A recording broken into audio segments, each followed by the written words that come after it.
I'm Jim DaCosta, spokesperson of the Faculty Honors Committee here at Fairfield Ward High School. The purpose of our committee is to secure and safeguard in a central location the awards and certificates representing the excellence, academic accomplishments, and memorials of our staff, teachers, coaches, and administrators.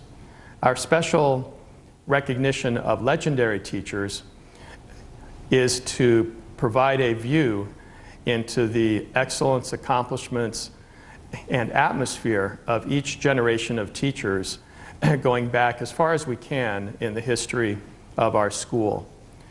We have safeguarded as far back as the 1970s with the inclusion of Coach Fern Tetreault, teacher Bob Gillette, and others.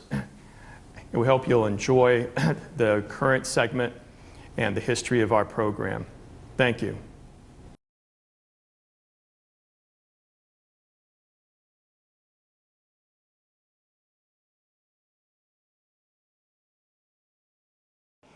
I'm Jim DaCosta. I'm a spokesperson for the Faculty Honors Committee, which is comprised of a few people around the building: Jeanette Faber, Ross Novick, Peter Shinazu, and Jason Shaughnessy. One of the things that makes me happy about presenting in this space for the very first time is that the Faculty Honors display is right there through the windows. Now, Paul, how'd you get in here? Ninja principal. I stuck in the back. You already started, so I decided to keep my mouth shut. All right, then. So our display gives us a permanent spot to put all of the faculty recognition awards, certificates, statues, things like that. And one of our objectives as a committee is to preserve the culture of the school. So we work hard to identify one or two teachers in each generation from each department around the building to give a flavor for those who are interested in our past, because the DNA that we have in the mortar of this building is spectacular. We don't need to look at YouTube or TikTok or any other sources for inspiration, for creativity or boldness or just consistency anywhere outside of right where we are. Dave Abraham is a representative of our spectacular, consistently excellent and dominant physical ed department and our coaches. One of the things that I've gained in my work with the Faculty Honors Committee over the last 10 years or so is that I can tell that we have maintained a very high level of excellence in our coaching. And it does make a difference that our teachers are our principal coaches, rather than outsiders who are not teachers, who may have a different agenda or may not balance the trajectory towards scholarship and maybe professional versus classroom where values are taught. So to introduce Dave more completely is Jason Shaughnessy.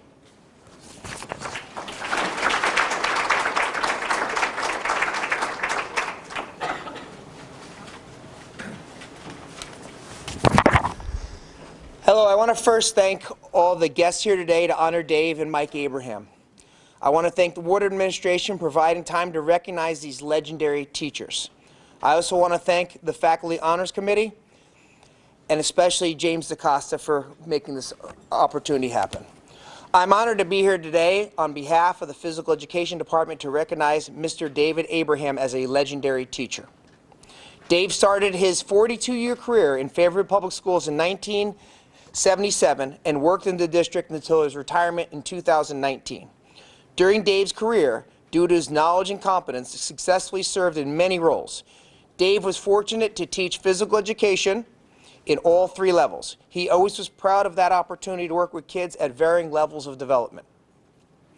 Another experience Dave valued was the opportunity to work with special needs children in the aquatics program with his brother and fellow legendary teacher, Mike Abraham. Dave also spent some time as dean, athletic director, and assistant principal for his good friend, Glenn Macno. Dave also had the opportunity to coach in football, basketball, and track programs. I have heard many stories of Dave's time as a coach and an athlete at Ward. Dave and his brother's passion for coaching is evident in any coaching conversation. Dave and Mike would often seen walking the hallways for exercise after school. First, they are two very large fellows walking at a 7-minute-mile pace through the hallways, or even town these days. Second, you can hear their voices down the hallway with their extremely passionate conversations about sports, coaching, and teaching. Although Dave didn't coach during my tenure, I turned to Dave for advice and found his knowledge and insight a very valuable resource early in my coaching career. The last role Dave finished his career was serving as physical education coordinator for the PE department. Dave was always proud of his profession. Dave worked hard to educate others on the importance of physical education in a child's life and how their experience in physical education from grades K through 12 had a significant role in their physical, social, and emotional growth of children. I was very fortunate in my time at Fairfield Public Schools to observe Dave in many of the roles he served in the district. I consider Dave as one of the most impactful influences on my career as an educator. Dave always demonstrated pride as an educator, persistence to provide the best opportunities to students, and is a person of high integrity. Students enjoyed Dave's class due to his passion for teaching. His spirit was strong in the classroom. He connected with his students, yet he held them accountable to set goals for themselves and be better students and people. Dave was a valued Fairfield Public School staff member, respected by his colleagues, administration, parents, and community members. His vision and desire to always push to make physical education the best it could be was admired by everyone he worked with, which is why he clearly deserves to be recognized as a legendary teacher.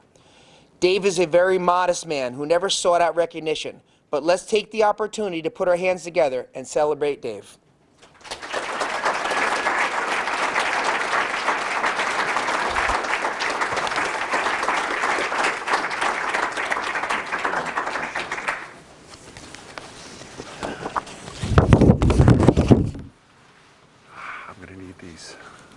Thank you, Jason.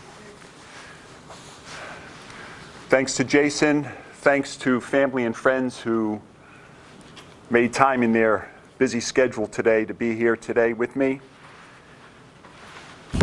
I'd like to start by thanking Jim and the Faculty Honors Committee for this recognition.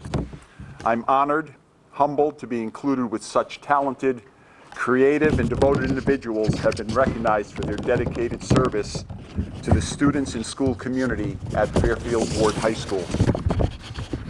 3 years ago when I retired, I reflected on my educational journey. I began preschool at this very high school at age 3. Since then, till my retirement, I have continuously attended school. As a student or teacher, 63 years of my life has revolved around the academic calendar. With each new year in September, I face the same issues that many other teachers and students face. We get anxious and at times stress, thinking about what lies ahead. What inspired me to keep me going? It was the wonderful colleagues that I had the opportunity and privilege to work with in my capacity as a teacher, a coach, and in a variety of leadership positions over those 42 years across all levels. Their commitment, dedication, and ideas motivated me to work harder and better. I never took them for granted. Although at times we did not always agree on things, I very much respected them and appreciated my relationship with them both professionally and personally. I am a product of the people I worked with over my career. I can't begin to tell you the influence and guidance that my father instilled in me to pursue a career in education. My brother Mike, sister Patty, and I grew up in a family that education was a priority. It was faith, family, and education throughout my years growing up. Every weekend during the school year and most every day during vacations in summer, we had to spend an hour a day reading and working on grammar before we can go out and play. So exciting. At that time, being so young and just wanting to play, it was difficult for me to embrace taking away those hours. However, looking back now, I fully understand and appreciate why our parents encouraged us to do it. I somewhat followed suit with my two daughters, having them read, but no grammar assignments. I'd like to share a brief story on how my journey began for me during my senior year at Andrew Ward High School. I was an athlete playing 3 seasons of sports, was a decent student, and I was looking forward to the next chapter in my life, which was to continue my education. That was a built-in expectation for my family. So I applied to a number of schools, as seniors typically do. However, something was out there that may interfere significantly to my plans: the Vietnam War. The country had a draft lottery that was based on your birthday. My birthday was the 6th pick of the draft. Now, if this was the pick for the NHL, NBA, or MLB draft, I would have been ecstatic. But this draft, not so much. As a result, this gave me a 1A status, ready to serve. The first school I heard back from was Southern Connecticut State College. I applied to that school as a backup if I didn't receive acceptance to the other schools that I applied to. When I read the acceptance letter, I was okay with it, but not enthusiastic. I told my parents I really didn't want to attend school at Southern. I wanted to wait to hear from my other choices. My mom left the room and was in the kitchen crying, and that is when my dad got involved. He told me to sit down. He looked at my brother Mike, told him to sit as well because this scenario may happen to him in a couple of years when he graduated. My dad looked at me and he said, "You have a simple choice. We can send a check as a deposit to hold your spot at Southern, or you can take your chances and attend the University of Saigon." To be honest, I actually gave that choice some thought. My brother kind of laughed and shook his head like, what the heck was he thinking about? Well, it ended up with me eventually saying, okay, send a check, and that changed my status from 1A to a student deferment. Soon after all this went down, I said to myself, that was my dad's way of telling me, you don't want to experience war as he did, landing on Utah Beach during World War II in Normandy. I am forever grateful to him for that brief but meaningful conversation. Due to this interaction with my father, I began my journey to become an educator. After college, our country was in a recession. Jobs were very scarce. So like many other recent grads at the time, I worked several part-time jobs, with substituting in Fairfield most every day for 3 years. I finally reached my goal of getting a teaching position in Fairfield in 1977. In my first few years teaching physical education, I was assigned to many schools throughout the district. Regardless of the school I was in, I was always approached by veteran teachers asking if I was Charlie's son. The pressure was on. I had a lot to live up to. What followed over those 42 years was a rewarding career teaching physical education at all 3 levels, including our teaching special needs students in the Adapted Aquatics program under the leadership of my brother Mike. I also was fortunate to work with student athletes as their coach. Those experiences included football, girls basketball, boys basketball, girls lacrosse, and girls track and field.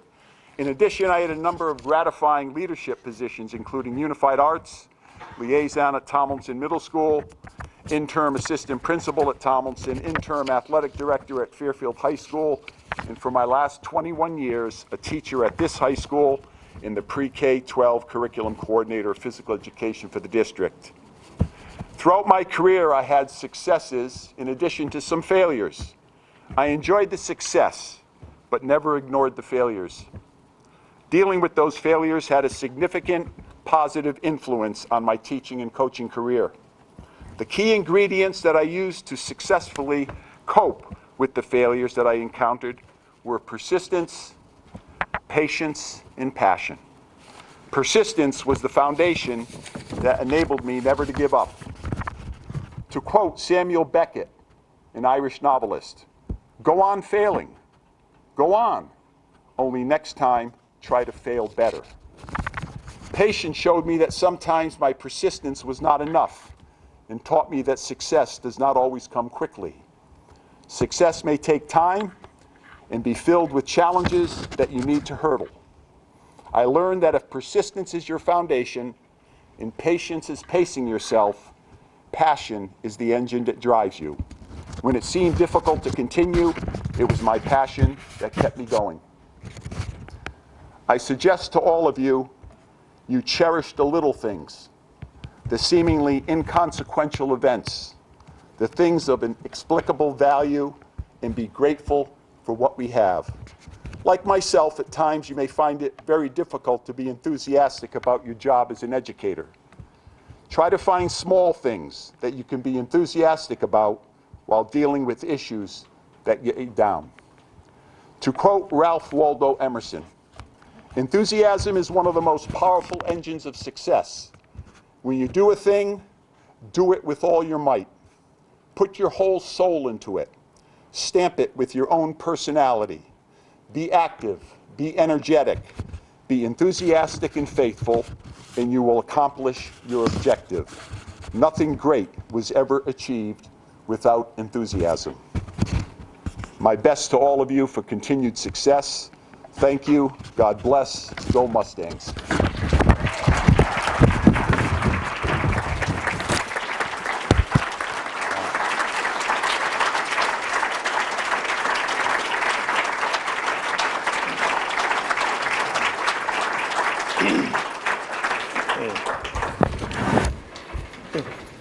If you take a look at the flag that's to the left for most of you, under that we've got a poster with photographs of each of our recognized legends so far.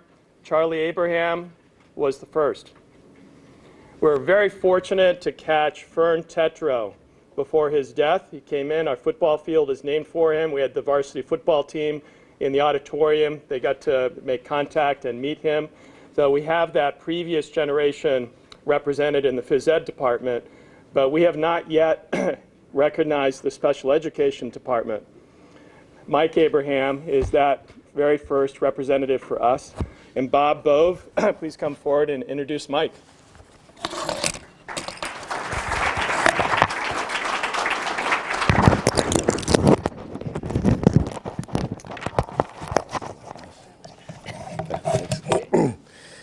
Okay, good afternoon. Hope you can hear me. My name is Bob Bove. I'm a physical education teacher in the district for my 21st year now. I worked with Mike for about 19 years to start off.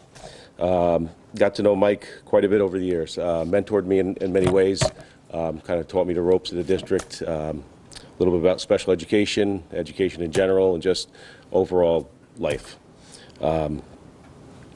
Mike is probably the most giving, knowledgeable educator I've met in my time, and he's the kind of person that comes once in your lifetime if you're in education.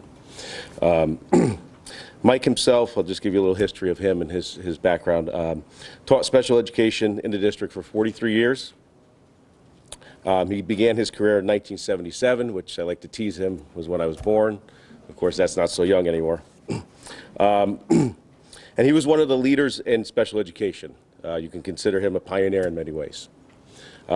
He was responsible for bringing in the motor team, which would be our occupational therapists, or physical therapists, and bringing that group together into the district for the first time. He was responsible for bringing in motor groups into our preschool. And as you know, Mike started from 3-year-old to 21-year-old, he educated. He also was responsible for bringing in more adaptive physical education, giving a kind of a resource for our special needs students and motor involved students to have their own way of educating them on the side to prepare them for mainstream PE. And also our small group PE, which is like our CLC, the smaller group physical education classes. He was responsible for kind of creating those groups and giving them an opportunity to learn in a different structured environment. Over the years, Mike has published 6 books in special education, inclusion, motor learning. He's also wrote many important articles. One of them in particular was called Creating Small Schools Within a Big School. And this was published by a prominent special ed magazine called The Advocate. And as you look around and you think about our district today, many of our schools, or most of them, now kind of have that. If you look at some of our CLC learning centers and things like that, they're smaller schools in our bigger schools. Mike and I taught PMT together. He did this for about 17 years. and I joined him for maybe 5 or more years. At this point, I really got to see Mike's magic work, and not just where he's working with children, where I usually see, but Mike kind of got to disperse his education between all the adults and teachers he worked with and knew over the years. So we got to kind of see his philosophy kind of run down into people who was able to sit and listen to him. And one of the big proponents that Mike had with the PMT training, and we talk about using PMT training as physical holds and things like that, was using that less and less. And Mike's purpose in that training was to educate everybody around him, including obviously the teachers, but it was to start thinking about ways that we can avoid having our hands on kids. Think about ways that we can meet students' needs and access their learning environment without getting to that point. One of the things that he made, many quotes that he's made before, one that stuck with me was an education that fits, a one-size-fits-all education. And Mike had made sure that we never follow that philosophy. The child's needs runs the education, not our needs and not our philosophy. When he taught his classes, he always made sure he asked the question, are we meeting that child's needs? One of his biggest comments was, we're always trying to educate kids from the neck up, but we need to educate kids in 3 ways: from their mind, their body, and their spirit. And he ensured that all the teachers and parents who spoke with him and listened to him knew that. We need to educate the whole child, not just from the neck up. Mike understood children more than anybody I've known. He understood how to meet their needs. He was admired by teachers around the district. He was admired by parents, obviously, around the district. And moments I remember were being in a school and Mike comes in to do his motor list, and I see his motor checklist, and I see teachers pop out of the classroom looking, and they're all waiting for him to come in because they're hoping that he's coming in that day to work with them and teach them. Parents running up to Mike, giving him a hug, thanking them, because they simply were thankful and grateful that he was able to give so much to their child and make sure their education flowed in the direction that helped their child. He always put children first. And he always had and he always had asked the question, what direction are we going? Are we putting our philosophy first or the child first? And Mike had always been right, because at the end of the day, he put the child first. And when you're ready, Mike, we can introduce you as Mike Abraham. Come on up.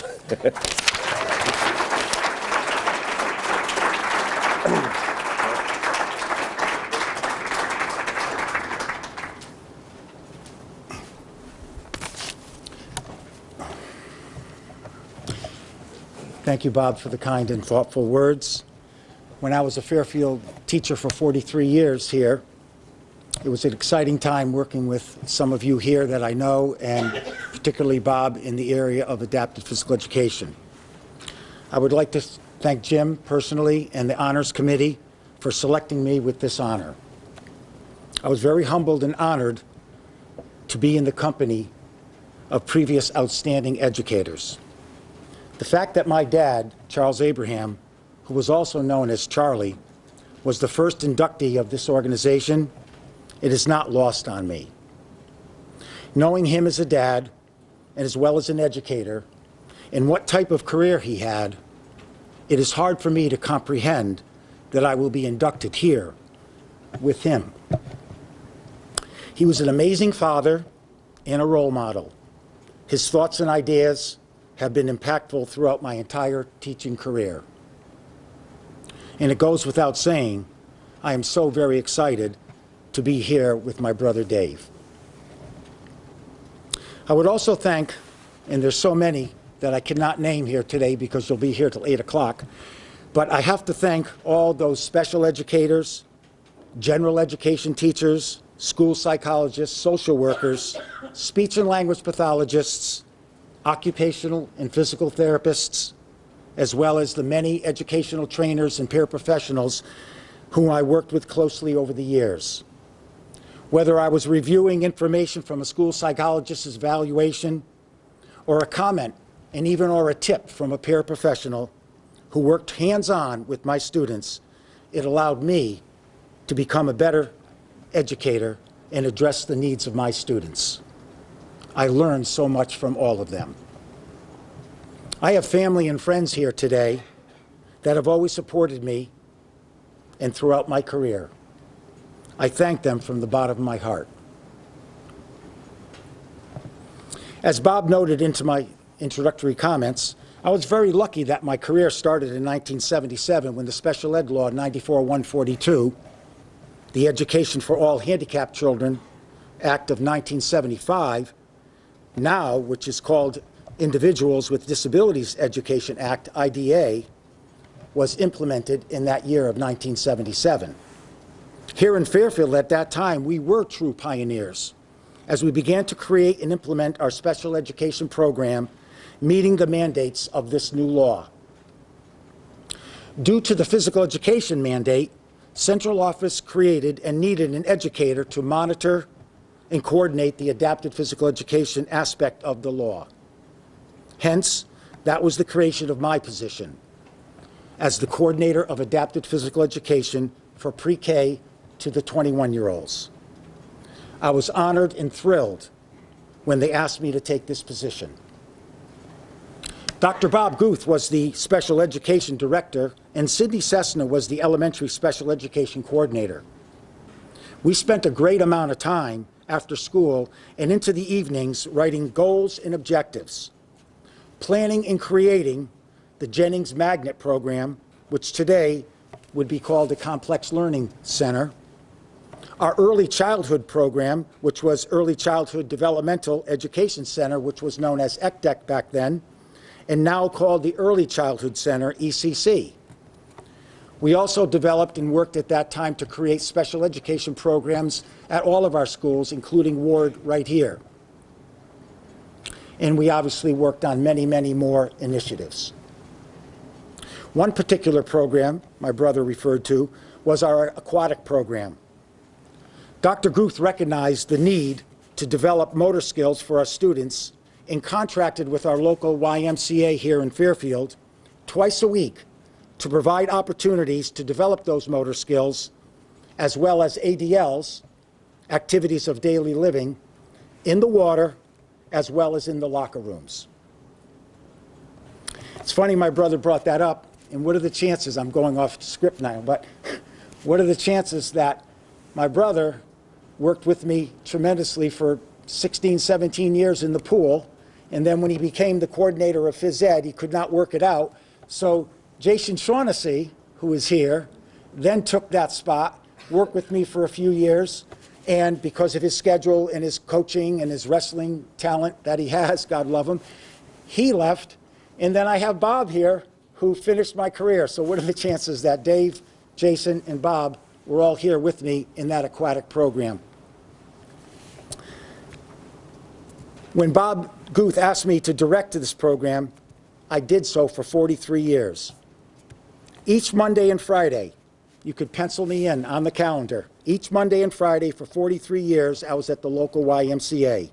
But this medium allowed myself and my staff to meet the needs of my students in such a manner in which I could not do back in the schools. The goal was to develop fine, gross, and sensory motor skills that would allow the students to be better available and access the school environment and to engage within the curriculum demands.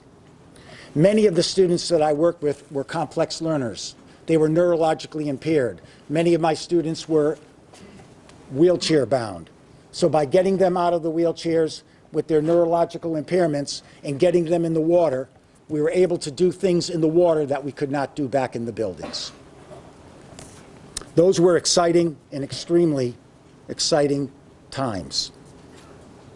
I always loved sharing information with educators to assist and plan for programs for our students. During my tenure, I was able to provide professional development workshops here in Fairfield, as well as many other private and public schools. The training of staff was something I always enjoyed. During my career, I was driven to meet the needs of my students, in which I always worked under the mantra that kids come first. What I discovered earlier in my career was the fact that the students I worked with were complex learners, and at times it became extremely complicated to plan an appropriate individualized education for them. After working hands-on with my students and attending numerous PPT meetings, I came to the conclusion that it wasn't what the school wanted for the student. It wasn't even what the parents wanted for their child. The question was, have we made the right decisions to meet the needs of my students? Throughout the years, I've always asked myself, are my students available to learn? Am I meeting their needs, and what can I do to enhance their ability to access the curriculum? For me, meeting the needs of my students came from the humanics philosophy of addressing the spirit, mind, and body. My students, due to their disabilities and/or their syndromes, needed more than the traditional educational track. So I came to work each day not as an educator, but rather as a detective. I loved coming to work, looking for clues to nurture not only their minds, but their spirit and body. Working very closely with special educators and general education teachers, I provided strategies and ideas that would address all three areas. That was the inspiration of one of my books that I wrote, was called Gross Motor Fun. From the feedback from the teachers, there was no doubt that the more I emphasized the development of their spirit as well as their motor development, greater learning took place in their classrooms. With these thoughts in mind, and as we gathered here today to honor legendary teachers, my career and teaching style was stimulated and shaped by an early experience that I had in life. It was about a teacher who was my 6th grade teacher at North Strathfield School. A few years earlier, our 5-year-old sister, Patty, was diagnosed with leukemia. My mom and dad were told that she had only 3 to 5 months to live due to the fact that they did not have treatment and/or medications to treat her. They were offered experimental but not approved medications as an attempt to help her. At that time, my mom and dad, as difficult it was for them to process all this, could not come to a consensus of how they were going to tell me and Dave. Therefore, they didn't tell us that she had cancer, but rather explained to us that she had an illness and that the doctors were going to help her. During those next few years, which for me were 3rd, 4th, and 5th grade, I watched my sister go from remissions, which I did not know what was at that time, to times in which the doctors would have to tell my parents that they were going to lose her. Not knowing the details of her illness and the ups and downs she was experiencing, I became anxious, confused, and very scared. It was at that time I was entering the beginning of my 6th grade year. Patty took a turn for the worse, and so did I. I could not formulate the words of why I did not want to go to school. I know I must have put an enormous amount of strain on my parents at that time. They had their hands full of meeting Patty's needs. Therefore, the North Strathfield principal, Peg Nemick, and school psychologist, Ann Black, intervened and tried to set up a plan for me to enter school. They were fantastic and cared for me deeply. However, as we all know, the burden of caring for me ended up in my 6th grade teacher, Jerry Losty's lap. Believe it or not, the plan was to set up for me to come to school with the understanding that when it was too much for me, I could go home. Why was that plan so easy? Very simply, because I lived 3 houses down from the school, and they would let me walk home by myself. I'm sure a plan like that would not fly today.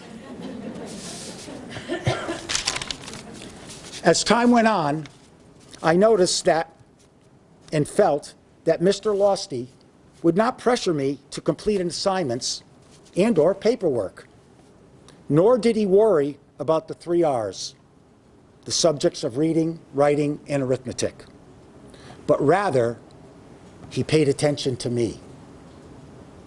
At recess, he would make a point to come out, even though he was not on duty, and throw the football to me and my classmates.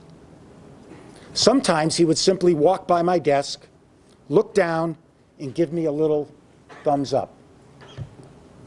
From a distance, if I happened to be on task, he would call on me and ask me a softball question, a very easy question, knowing that I would be able to answer it.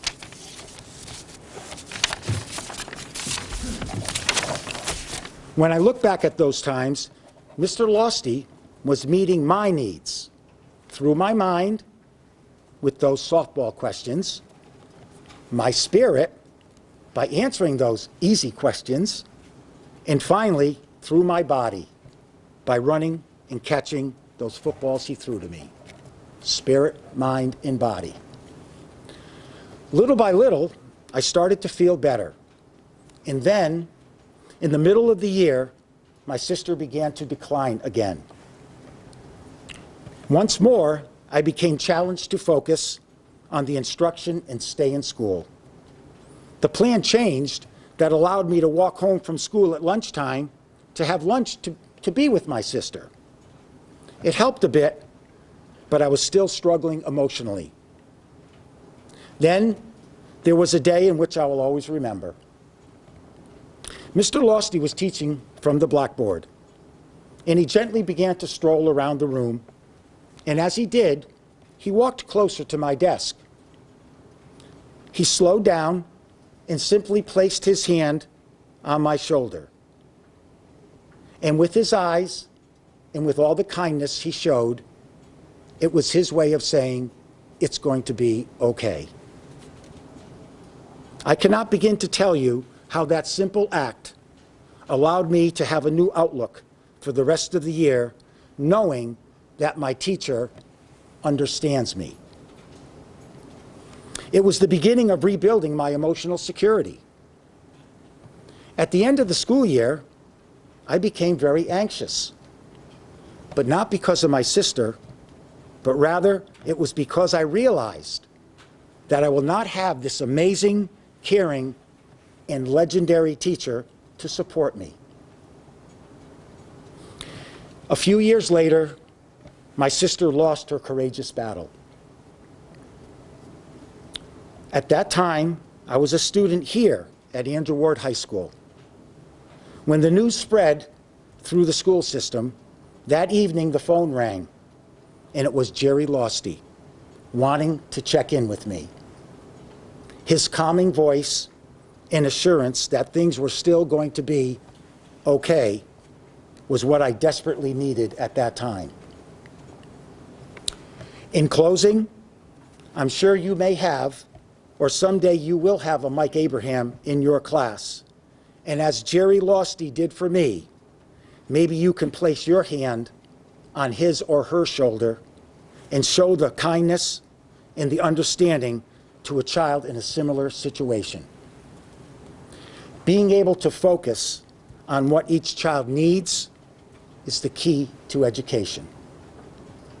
I thank you for your time, and again, thank you for this honor.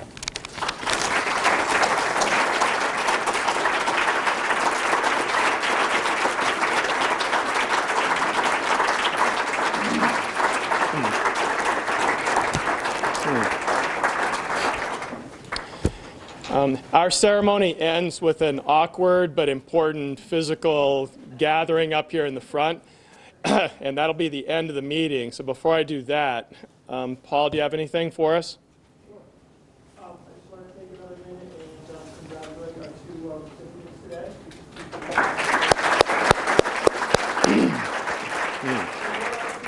What's so powerful about these ceremonies is, I don't know if it's because it's for you, it doesn't for me.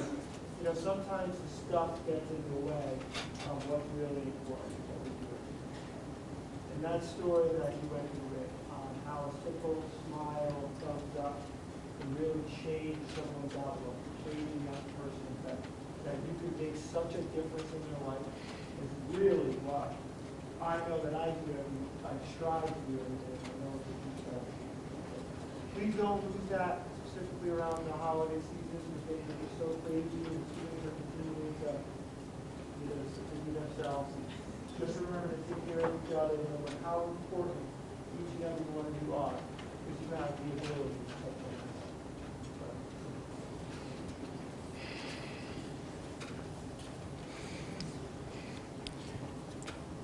The broad outline that we give to our speakers is remember what it's like to be in the classroom.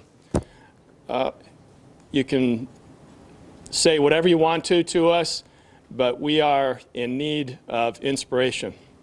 This is always an exhausting week of the year, and we can tell that it's coming, having experienced it. One of the great advantages of having our own space over there is that we do have the speeches and the testimonials collected in a 3-ring binder, which is actually bolted to a display at the wall there, so we can go through whenever we need it personally for personal growth or inspiration, or to tell a student teacher what it can be to be a teacher. We've got the written record there, and this is a backup copy that we have here in the library. Legends inspire and live in us and our students. At this point, Dave and Mike, I'm going to have you come up first.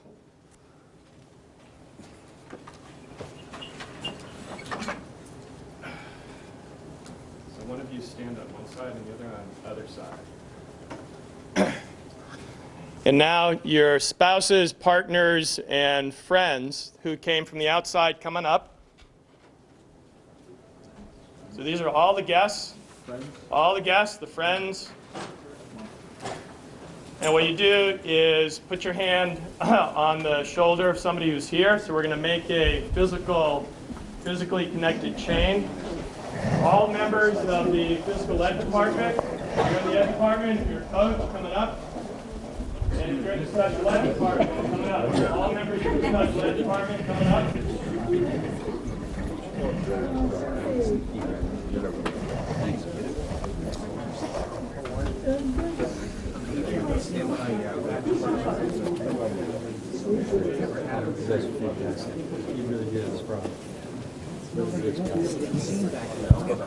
Better off. Behind me. Okay, so we need on the shoulder, so we need contact by the whole group.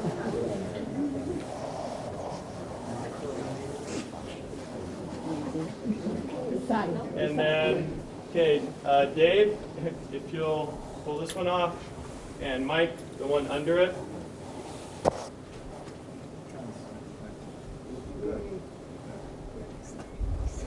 All right, thank you.